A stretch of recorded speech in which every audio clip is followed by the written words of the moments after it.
Around the northwest for this Monday afternoon. Now, Sean Down is a teacher from Dublin.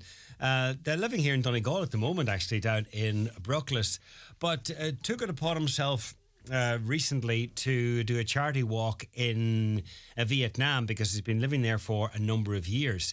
And not just any old walk, but 2,500 kilometres, pretty much the length of Vietnam, as far as I understand it. Did the walk with a friend from Australia called Jake Norris, and they raised money for two charities. They walked all the way from Hanoi to Saigon. Started on the 2nd of December and finished up then on the 24th of February and raised over $40,000 along the way. Sean hasn't walked here today, but he's joined us now in the studio. How are you? I'm very good, John. How are you? Yeah, good. So how did this come about? You were you teaching in Vietnam? I was. I'd been there for about 6 years. Teaching English? Teaching English, yeah. And a friend of mine, Jake Norris, as you said, he's an Australian lad. We were friends, and he planned to do this walk years ago to raise money for these two charities. COVID hit. So it fell apart, and then he got an injury. It fell apart again. So it was kind of dormant. He didn't want to do it alone. And I said to him, about this time last year, I said, look, would you still be interested in doing this walk? And he said, let's do it. So. And is it true that you came up here to Donegal to do a bit of training ahead of it? I did. Last year was the first time I'd been back in 5 years or something. So my mammy lives in Brookles, Duncanely, which is, I believe, my home territory, yeah. And I came back for about 2.5, 3 months and did the spot of training up the mountains and, needed to get some hill walking in. Slieve League. Exactly. I did Slieve League, yes. Yeah. Good spot for the train. But is Vietnam very mountainous? Was there a lot of hills along the way? There wasn't. We didn't do a lot of hills actually. The north of the country where Hanoi is and the south of the country very kind of flat. But in the middle there's like a mountain range. It's a very famous peak called the Highland Pass. When you go from the north, at that time of year, it's very cold and wet and rainy. And as soon as you crest the mountain, come down the other side, you're into this extraordinary tropical heat. Okay.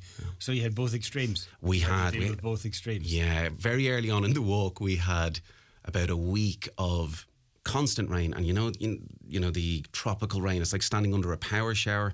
It's 5 or 6 degrees and no end to it. So you'd walk for 8-10 hours in pouring rain.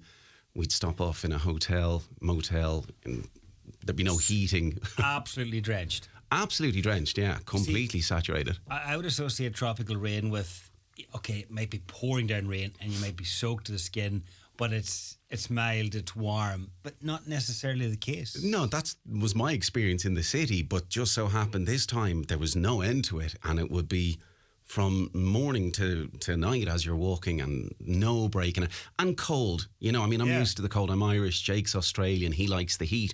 But even I was like this. You can see on our Instagram, there's plenty of footage of it. I was cold. And did that not take its toll? Did you not get sick or foot sores or? Yeah, we both got some injuries. I got a very bad chest infection at one point. That lasted over a week. But what can you do? You just have to. You keep walking. You can't stay home. You had to soldier on. You had to soldier on. Yeah. And did you take rest days? Well, when you get a serious chest infection, I would have thought that you needed to take a few days. Did you? We took not for the chest infection. We had rest days. On average, we take 1 day off about every 8 days of walking. Okay. So when we're in the middle of the country, we're in this beautiful place called Da Nang. We had 2 days off there, and we were in Dalat. We had 3 days off there. But essentially, it was. Out of the 82, I think 83 days walking, I think we probably had 7 or 8 rest days. And what was the total distance? The total distance was about 2,200 kilometres if you include all the, the little winding routes we took. We did off the main track, and so according to the watch, the Strava, about 2,200 in the end. Okay.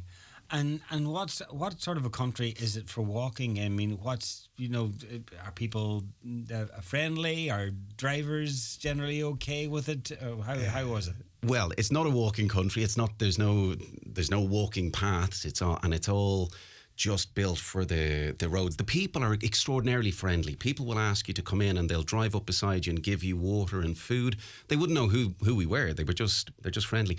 But the driving is wild. You know, we were walking on again, you can see this on the videos. The videos, the trucks going by, they're going by 120, 130 kilometres an hour.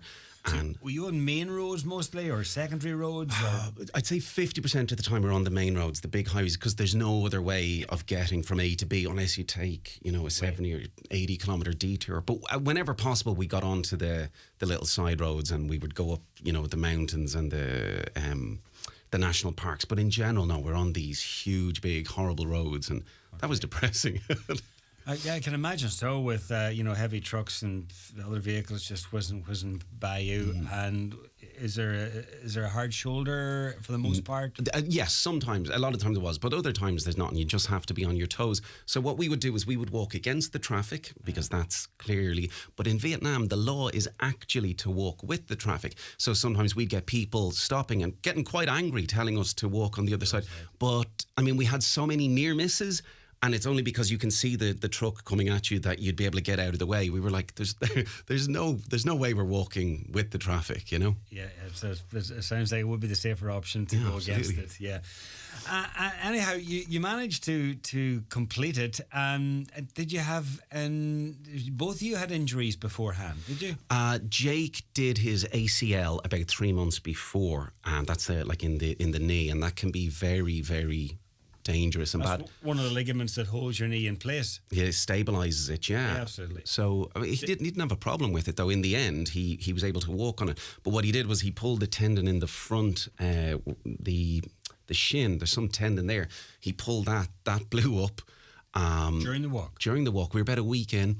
I've got a bad back. I kept pulling this one muscle in my back. And again, you're like, I've 10, 12 kilos on my back. I got another 25 kilometres to walk. You suck it up. So you're two crocs, really. Exactly. Yeah. You had to soldier on. You have to soldier on, like, yeah. And where did you stay along the way? Were hotels, B&Bs? Things called ngangi, and ngangi is like a motel, and that's where we stayed 95% of the time. Very cheap. Could have been €10 to get us in there for the night, but the quality is very wildly basic. Yes, sometimes you get a nice place, other times it would be dirty, and you know, don't look under the beds, and you know, ignore the cockroaches, and you know, all part of the adventure. Right. Yeah. And then I suppose it was a bit of a challenge as well, nutrition, and you know, making sure you're getting your calories in, because you're using up a lot of energy, and you're walking long distances every day and carrying your own water as well. Yeah, and it was particularly challenging for us because we're both vegan. That's how we met, actually, at a vegan meetup. So particularly at the start of the walk, there was a period of about maybe a week, 10 days, where you know, we would eat tofu for protein, but we couldn't get anything. So for about a week and a half, we were living on boiled cabbage and rice. And as you're saying, that you know, when you finish doing an 11-hour walk, like it doesn't feel like you're being sustained. So we were planning to hit the Ho Chi Minh Trail and walk down. And eventually we said we have to change the route here because we're just going to keep walking into this situation where there's no protein, can't get tofu for some reason. So we came off and walked a little bit more towards the coast. So you had to stay in busier areas where you knew there would be, you know, shops and cafes and whatever to get the nutrition that you need. Yeah, and particularly in the areas which are kind of the higher, you know, kind of the old communist or the Christian areas would be like that. When we got into the Buddhist areas, you're fine. Everybody's vegetarian. You can get food, you know, so you'll get your tofu, you'll get your seitan, all that kind of stuff. But you have to kind of be a little bit clever about it, which we didn't realise at the start. Is it challenging being a vegan in Vietnam, or in general? Like, this is when you're not walking. No, generally, yeah, no. In Hanoi, no, not at all. When I moved there was the little tiny alleyway I moved onto. There was 5 vegan restaurants in that little alleyway, so you can spoiled for choice. Spoiled for choice, yeah. And of course, then you've got the Grab deliveries. You can order food in. It's very cheap. No, so when we're walking, it became a problem, which we didn't foresee. But in the big cities, no, it's amazing. If you're vegetarian or vegan, it's amazing. What were the biggest challenges that you didn't see coming, or was it little things? Was it a collection of little things that annoyed you, or that got in the way? The thing we were most worried about at the start was that we would have a falling out, because it was 3 months and it's just the two of us, and you don't know how that's going to go. Actually, there was one day where we had to sit down and have a talk because things got a bit tense, but we never had a falling out, and we're closer than ever now, which is great. For me, for some reason, it was the blisters on my feet, and they never really healed up, which is, everybody said your feet will toughen up, and for whatever reason they never did, so that was difficult for me. So you were walking with blisters from the get-go? From the get-go. There was a period in the middle where it didn't bother me so much, but at the first kind of 3 weeks and the last kind of month or so, it was awful. I don't know what that was about. And like I say, Jake then pulled the thing in his foot, so there was difficulties like that. But but the thing is, you forget the difficult stuff. You just remember the good times, really. Okay. Well, which is a good thing. Yeah. You were raising money for 2 charities. Yeah. The 2 charities one is Blue Dragon, and they operate more in the north and the centre of the country, and they help retrieve trafficked people from countries around Vietnam. So a lot of people, particularly women and children, are trafficked to Myanmar, Laos, Cambodia, China. And they do amazing work. And then in the south of the country, we were raising money for a project called Tang Loc. And what they do is they provide education to underprivileged kids. And the money that we raised goes a long way, because, in Vietnam, it's a cheap country, in some ways. So €250 will provide education for a child for a year.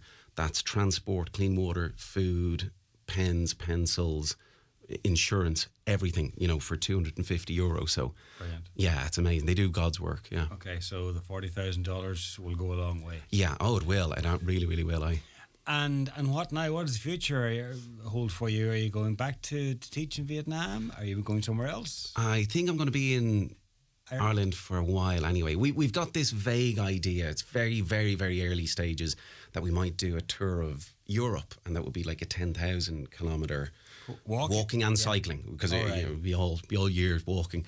And the idea is we'll pick a charity that works in all over the continent. Yeah. But I mean, as I say, that's very, very early stages. At the moment, it's kind of settling into life in Donegal at the moment. And where's Jake? Is he in Vietnam or here or Australia? He's in Australia at the moment. He's going to go back. His girlfriend Molly lives in Saigon, so he's going to fly back there now in a couple of weeks, and that's the plan. We're going to set up something, and hopefully, next year or something maybe come over. But for the moment, nothing's definite. Back to normal life, yeah. And somebody wants to find out a little bit more about the adventure, or maybe check out some of the videos. Are they on socials? They are Facebook and Instagram. And if you look up Vietnam Charity Walk, that's where you'll find us. And simple as that. Vietnam Charity Walk. Vietnam Charity Walk. Same on the Go Get funding. Vietnam Charity Walk. But if you want to see our videos, Instagram is probably the best place to go. Okay, and then there's a link there to the